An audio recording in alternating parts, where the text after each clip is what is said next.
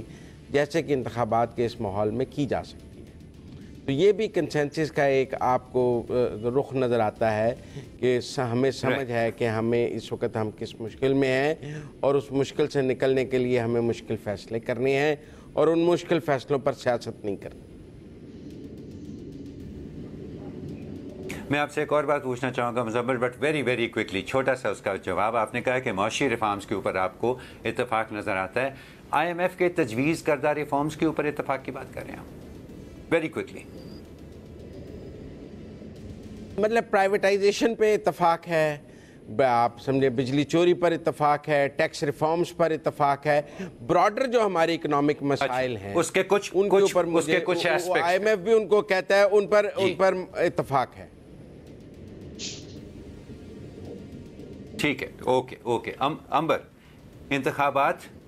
وہ بھی بہت ضروری ہیں پاکستان کے اندر اسٹیبلٹی کے لیے، استحکام کے لیے، اور معاشی ریفارمز بھی بہت ضروری ہیں۔ یہ بظاہر کنفلکٹنگ چیزیں نہیں ہیں ان سیاسی جماعتوں کے لیے جن کو یہ انتخاب لڑنا ہے، اور جن کو اپنی مہم اس طرح سے بنانی ہے اور اس طرح سے ڈیزائن کرنی ہے کہ وہ اس ریفارمز کے ایجنڈے سے بھی سگی نظر آئیں، اور وہ عوام کو قائل بھی کر سکیں کہ ان کے پاس حل ہے ان مشکلات کا۔ نہیں عامر صاحب، مجھے نہیں لگ رہا کہ اس میں کوئی تضاد ہے، اس لیے کیونکہ اگر آپ کے پاس ایک معاشی پلان ہے اور آپ پیش کر سکتے ہیں کہ، اور دیکھیں معاشی پلان میں کیا ہوتا ہے کہ یہ تھوڑی سی شاید مشکل ہوگی، 3 سال بعد آپ کو آسانی ہوگی، پھر اس کے بعد ہمیں یہ اس کے پھل اور نتائج نظر آئیں گے، دیٹس اٹ۔ یہی ایک منصوبہ ہوتا ہے۔ آپ نے یہ ظاہر کرنا ہوتا ہے کہ آپ جو موجودہ صورتحال ہے اس میں کیا کیا کر سکتے ہیں عوام کے لیے، اور جو اصلاحات ضروری ہے ان کے لیے، اور پھر یہ اس کا نتیجہ کیا نکلے گا اور کب تک آپ کو ملے گا۔ اس وقت مسئلہ یہ ہے کیونکہ نگراں حکومت ہے، اس لیے کیونکہ ابھی بھی ہمیں ابہام ہے کہ انتخابات فروری میں ہی ہو رہے ہیں یا نہیں ہو رہے، تو ایک غیر یقینی کی صورتحال ہے جس سے اور زیادہ ظاہر ہے انڈسٹری اور صنعت اور بزنس اور کاروبار اور سب کچھ متاثر بھی ہو رہے ہیں، اور ساتھ ساتھ عوام کو بھی مشکل ہے کہ بھائی ہمیں عمران خان آئے تھے، وہ بھی کہہ رہے تھے آپ نے گھبرانا نہیں ہے، 2 سال بعد حالات بہتر ہو جائیں گے، پھر حالات کچھ بہتر ہوئے، پھر دوبارہ سے نئی حکومت آئی جو مہنگائی کے خلاف بظاہر آئی تھی، پی ڈی ایم کی حکومت، اور پھر اور بھی زیادہ حالات مشکل ہو گئے۔ یہاں ہمیں ہمیں کوئی امید نظر نہیں آ رہی۔ تو یہ کرنا ہوتا ہے ایک سیاسی جماعت کو، جب وہ ظاہر ہے جب وہ مہم چلاتے ہیں، کچھ عوام کی خوشی ان کے لیے کچھ باتیں کرتے ہیں، کچھ جو مبصرین ہوتے ہیں جو ان کے لیے کچھ باتیں کرتے ہیں، تو اس میں کوئی تضاد تو نہیں ہے۔ اور ہمیں بھی پتہ ہے، آپ کو بھی پتہ ہے، مجھے بھی پتہ ہے کہ ایک اگر حکومت کے پاس 5 سال ہوں تو ان کے پاس اصلاحات کرنے کے لیے 2 سال ہیں، اور پھر اس کے بعد وہ تھوڑی سی اخراجات اور خرچہ کر سکتے ہیں، عوام کو بھی خوش کر سکتے ہیں، لیکن وہ اصلاحات ضروری ہیں۔ رائٹ، اوکے امبر، جو مجھے آپ کی بات سمجھ میں آئی ہے وہ یہ ہے کہ اصلاحات بھی ضروری ہیں اور انتخابات نے تو ہونا ہی ہونا ہے، اس کے علاوہ تو کوئی چارہ نہیں ہے، لیکن فرق شاید صرف یہ ہے کہ اس دفعہ سیاسی جماعتوں کو سچ بولنا پڑے، جو کہ ابھی تک ہمیں اپنی سیاسی جماعتوں سے نظر نہیں آتا۔ وہ کہتے ہیں کہ جی فلاں آ جائے گا تو پاکستان کو اس دلدل سے نکال لے گا، پھر ہم دوسری سیاسی جماعت کا بیان سنتے ہیں کہ فلاں جب وزیر اعظم بنے گا تو وہ ان سارے مسائل کو جو ہے وہ حل کر دے گا۔ میرا نہیں خیال کہ ابھی بھی کسی سیاسی جماعت میں اتنی جرأت ہے کہ وہ کھل کے عوام کو بتائے کہ دیکھیں ہم آئیں گے اور ہم آپ سے وعدہ کرتے ہیں کہ ہم ایسے کام ضرور کریں گے کہ فوری طور پہ نہیں تو 3 یا 4 یا اب میرے 5 سال کے ہمارے 5 سال کے ٹینیور کے دوران یہ صورتحال آپ کے لیے کچھ بہتر ہو سکے۔ اگر سیاسی جماعتوں نے یہ سچ بولنے کی ہمت کر لی تو پھر کافی دھواں کیمپین ہم نے ایک انتخابی مہم ہمیں اپنے سامنے نظر آ رہی ہے۔ پروگرام میں آگے چل کر ایک اور موضوع پر بات کریں گے، ابھی وقت ہوا ہے بریک کا، تھوڑی دیر بعد پھر ملتے ہیں۔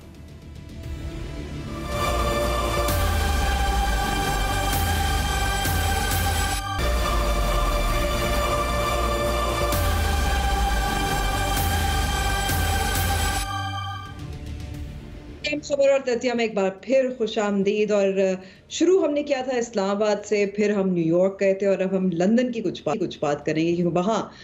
سابق اپوزیشن لیڈر راجہ ریاض نے اعلان کیا کہ وہ پاکستان مسلم لیگ نواز میں شامل ہو رہے ہیں۔ اب ظاہر ہے کوئی حیران تو نہیں ہوا، لیکن ہمیں کچھ یاد رکھنے کی ضرورت ہے کہ 2016 میں راجہ ریاض صاحب نے پاکستان تحریک انصاف میں شمولیت قبول کی تھی، اور ووٹ آف نو کانفیڈنس جب ہوا تھا تو اس وقت انہوں نے پارٹی نہیں بدلی تھی، سائڈ ضرور بدل لی تھی، اور اس کے بعد بھی ہم نے دیکھا کہ جب نگراں وزیر اعظم کا نام سامنے آ رہا تھا، بہت سارے نام جس پہ ڈسکشن بھی ہوئی، اس پروگرام میں بہت ڈسکشن ہوئی، لیکن جو نام راجہ ریاض صاحب نے پیش کیا تھا وہی پر قبول ہوا۔ تو مزمل صاحب، سب سے پہلے آپ سے سوال میں کرنا چاہوں گی، کیا راجہ ریاض کی جو شمولیت ہے پاکستان مسلم لیگ نواز میں، یہ اشارہ کر رہی ہے کہ پاکستان مسلم لیگ نواز سلیکٹڈ پارٹی ہے، ڈیل کے ذریعے نواز شریف واپس آ رہے ہیں، یا اسے کچھ بھی ظاہر نہیں ہوتا؟ لیکن پہلی بات تو میں ذرا راجہ ریاض پہ بات کرنا چاہتا ہوں۔ میں سمجھتا ہوں کہ راجہ ریاض ایک نہایت ہی پولیٹیکلی انٹلیکچولی ساؤنڈ آدمی، ہم سب انہیں انڈر اسیس کرتے ہیں۔ جو بات پوری پی ٹی آئی کے 300 لیڈروں کو 9 مئی کے بعد سمجھ آئی، انہیں 2022 میں سمجھ تھی کہ یہ پارٹی چلنے والی نہیں ہے، اس سے سائیڈ پہ ہونا ہے۔ سب نے عمران خان سے علیحدگی کا اعلان کیا۔ میں اور آپ آج راجہ ریاض پر تو تب گفتگو کر رہے ہوں کہ جب فواد چودھری، پرویز خٹک، کلیم خان، جہانگیر ترین سے لے کر سب لوگ عمران خان کے ساتھ کھڑے ہیں، اور اکیلا راجہ ریاض ہے جس نے عمران خان کو چھوڑ دیا ہے۔ تو مجھے انبر کی کوئی بات میں وزن نظر آئے اور مجھے لگے کہ اس نے اکیلے نے چھوڑا ہے، وہ بھائی سب نے چھوڑ دیا، تو پارٹی ساری چھوڑ کے چلی گئی عمران خان کو۔ تو میں سمجھتا ہوں آپ کو راجہ ریاض کی عقل و دانش کو، ان کی دور اندیشی کو، سلام پیش ان کی کرنا چاہیے، سیاسی فہم و فراست کو بالکل سلام پیش کرنا چاہیے کہ انہیں ایک بار 1.5 سال پہلے پتہ تھی کہ یہ پارٹی چلنے والی نہیں ہے، اور وہ بر وقت فیصلے کرتے ہیں سیاست میں، چاہے 2002 میں کریں، 16 میں کریں، 20 میں کریں۔ میں آپ کے پاس واپس آؤں گی عامر صاحب، آپ بھی سلام پیش کرتے ہیں راجہ ریاض صاحب کو، یا آپ سمجھتے ہیں کہ ہوا کا رخ جو کہتے ہیں نا، اس سے تعین ہو جاتا ہے آپ کا ہوا کا رخ کہاں جا رہا ہے؟ امر میں کوئی میرے خیال ہے 15-20 سال تک ان کو سلام پیش کرتا رہا ہوں، کیونکہ ان کو اگر آپ انتخابی سیاست دیکھیں جو پہلے پروونشل اسمبلی میں تھی اور اس کے بعد وہ قومی اسمبلی میں آئے، تو کافی عرصے تک وہ ایک ہی پارٹی سے منسلک رہے. اس پارٹی سے انہوں نے ان کے پلیٹ فارم سے انہوں نے الیکشن جیتے بھی، انہوں نے الیکشن ہارے بھی. لیکن میں نے 2016 میں ان کو سلام کرنا جو ہے، ان کو خراج تحسین پیش کرنا جو ہے وہ ذرا بند کر دیا. اور لیکن اس کی وجہ یہ نہیں ہے کہ وہ ابھی میری دلچسپی کا مرکز نہیں ہے. مجھے بہت زیادہ دلچسپی ہے راجہ ریاض میں، اور اس طرح کے بہت سارے اور ساتھیوں نے جنہوں نے پارٹیاں بدلی ہیں، ایسے موقع پر بدلی ہیں جس کے بارے میں کئی رائے ہو سکتی ہیں کہ کیا وجہ ہے ان کی بدلنے کی. اور میری دلچسپی کی وجہ یہ ہے کہ آنے والے انتخابات میں یہ جو پارٹی بدلنے کی سیاست ہے، کیا اس کو عوام میں پذیرائی ملے گی یا نہیں. پاکستان کے اندر دو بڑی واضح رائے ہیں. ایک یہ کہ وہ والی سیاست جو پچھلے 40 سال سے ہم دیکھ رہے ہیں کہ الیکٹیبلز ایک طرف ہو جاتے ہیں یا دوسری طرف ہو جاتے ہیں، وہ پارٹی جیت جاتی ہے، اب وہ سیاست دم توڑ رہی ہے. جبکہ دوسری یہ ہے کہ نہیں، اس سیاست کے پیچھے قوتوں کا اتنا ہاتھ ہے اور اتنا مضبوط ہاتھ ہے کہ وہ ابھی چلتی رہے گی. سو میری ذاتی دلچسپی، میں ان کو سلام کروں یا خراج تحسین پیش کروں یا نہ کروں، میری ذاتی دلچسپی ان کی سیاست میں ضرور رہے گی کہ میں دیکھنا چاہتا ہوں کہ اس قسم کی سیاست کا آنے والے انتخابات میں کوئی مستقبل ہے یا نہیں. ٹھیک ہے، تو پھر مزمل، کیونکہ میرا سوال کا جواب آپ دونوں نے کسی نے نہیں دیا. ہوا کا رخ پاکستان مسلم لیگ نواز کی طرف ہے، ڈیل ہو رہی ہے. آپ ڈیل کہہ لیں یا آپ کہہ لیں کہ ان کے لیے راہ ہموار ہو گئی ہے. عمران خان صاحب کی سیاسی حماقتوں اور سیاسی خودکشی سے ان کے لیے راہ ہموار ہو گئی ہے. اگر عمران خان نے پنجاب اور کے پی کی اسمبلیاں نہ توڑی ہوتی، قومی اسمبلی سے استعفے نہ دیے ہوتے، 9 مئی کا واقعہ نہ کیا ہوتا، تو آج یہ راہ ہموار ہوئی ہوتی، کبھی بھی نہ ہوئی ہوتی. تو آپ کیوں نہیں یہ کہتی کہ ایک سیاسی قوت نے اتنی سیاسی حماقت کی ہے پاکستان کے سیاسی منظرنامے پر کہ جس کی وجہ سے دوسری سیاسی قوت کی راہ ہموار ہو گئی ہے. میں نہیں سمجھتا عمران خان کو کسی نے آؤٹ کیا ہے، وہ خود آؤٹ ہوئے ہیں، ہٹ وکٹ ہو گئے. انہوں نے، عمران خان نے اپنے آپ کو آؤٹ کیا، راجہ ریاض نے اپنے آپ کو پی ایم ایل میں ان کیا. لیکن پھر عامر صاحب سوال یہ ہے کہ پاکستان پیپلز پارٹی کیوں نہیں، پاکستان مسلم لیگ نواز کیوں؟ آخر ان کی پرانی پارٹی ہے. دیکھیے، یہ جو ہے کافی دیر سے ہمیں اس بات کا پتہ ہے کہ پیپلز پارٹی کے پیچھے جب تک واضح ان کو ہماری اسٹیبلشمنٹ کی حمایت نہ ہو، جو ان کی انتخابات میں اپنے کینڈیڈیٹ چننے میں براہ راست مدد نہ کریں، تو پنجاب میں وہ اپنے قدم کھو چکی ہے پیپلز پارٹی. یہ پیپلز پارٹی کو بلاول بھٹو زرداری کو اب یہ بات سمجھ میں آ رہی ہے. آصف زرداری صاحب کو بھی پتہ ہوگی، لیکن ان کا شاید رویہ اس کی طرف یہ تھا کہ جی جو کھو گیا اب اس کو واپس ملنا جو ہے ہمارے لیے بڑا مشکل ہے. بلاول صاحب کو یہ بات سمجھ میں آ رہی ہے یقیناً، لیکن وہ پارٹی ریزائنڈ ہے. مجھے لگتا ہے کہ پیپلز پارٹی اس دفعہ ریزائنڈ ہے کہ پنجاب کے اندر وہ اپنی حمایت جو پہلے تھی اس کی وہ کھو چکی ہے. تو ظاہر ہے کہ راجہ ریاض صاحب کو کے سامنے اگر یہ آپشن ہو کہ جیسے مزمل صاحب نے کہا کہ وہ جس سیاسی جماعت کا حصہ بنے، اس نے ایک ایسی راہ پہ وہ چل پڑی کہ اس کے ساتھ چلنا ممکن نہیں رہا، تو پھر ان کے لیے ایک وائبل آپشن اگلے الیکشنز کے اندر، یا بہتر آپشن میں یہ کہوں گا، وہ گیون کہ ان کا فیصلہ آباد جو کہ پنجاب کا ایک بڑے شہروں میں سے ایک ہے، وہاں سے ان کا وہ تعلق ہے، تو وہ ان کے لیے تو بہتر یہی تھا کہ وہ نواز لیگ کے جاتے. میرا نہیں خیال پیپلز پارٹی ان کے لیے آپشن بھی تھی کوئی، حالانکہ انہوں نے ایک بڑا لمبا عرصہ پیپلز پارٹی کے ساتھ گزارا، لیکن ان کے لیے میرا خیال اب یہ ماضی کی بات ہو گئی. تو دلچسپ بات یہی ہے کہ اب کیا پنجاب کے ایسے سیاستدانوں کے لیے پاکستان پیپلز پارٹی، یا کیونکہ ان کے لیے راہ ہموار نہیں کی گئی جیسے بلاول بھٹو صاحب کہہ رہے ہیں، یا کیونکہ ان کا خاتمہ ہو گیا پنجاب میں، راجہ ریاض جیسے سیاستدانوں کے لیے واپس پاکستان پیپلز پارٹی آپشن نہیں ہے، پاکستان مسلم لیگ نواز بھی ہے. لیکن میرے خیال میں کہ عامر صاحب کا نقطہ بہت دلچسپ ہے، کیونکہ ہم یہ بھی کہہ سکتے ہیں کہ شاید یہ انتخابات جو ہیں کچھ فرق ہو، کچھ بدلے ہوں، کہ وہی روایتی سیاست جو ہے جس میں آپ کئی سیاستدان جو ہیں سیاسی جماعتیں بدلتے بھی ہیں، ان کی ایکسیپٹیبلٹی ہم کتنی دیکھیں گے ووٹر میں، وہ دیکھنے کی بات ہے. یہی کہا جاتا ہے نا کہ حلقے کی سیاست ہوتی ہے جو جنرل الیکشنز کی ہوتی ہے وہ برادری کی بنیاد پر ہوتی ہے، تعلقات کی بنیاد پہ ہوتی ہے. ضروری نہیں ہے کہ وہ لوگ پارٹی کو دیکھ کر ووٹ ڈالیں، وہ امیدوار کو دیکھ کر ووٹ ڈال سکتے ہیں. تو راجہ ریاض میرے خیال میں کہ دلچسپ ٹیسٹ کیس بھی ہوں گے. فیصل آباد ان کا ظاہر ہے حلقہ بھی رہا ہے. اس بار بھی انہوں نے اپنی جو بات چیت گفتگو کی ہے میڈیا سے، یہی اشارہ کیا ہے کہ فیصلہ جو ہوگا کہ وہ کون سے حلقے سے کھڑے ہوں گے وہ پارٹی کا ہی ہوگا، اور آگے دیکھیں گے کہ ان کو کتنے ووٹ پڑتے ہیں اور ان کو فائدہ ہوگا اس نئی اس ایک اور سیاسی جماعت پر اپنی قدم جمانے کا یا نہیں ہوگا. پروگرام کا وقت ہمارا ظاہر ختم ہو گیا ہے. خبر اور تجزیہ کی ٹیم کی طرف سے خدا حافظ.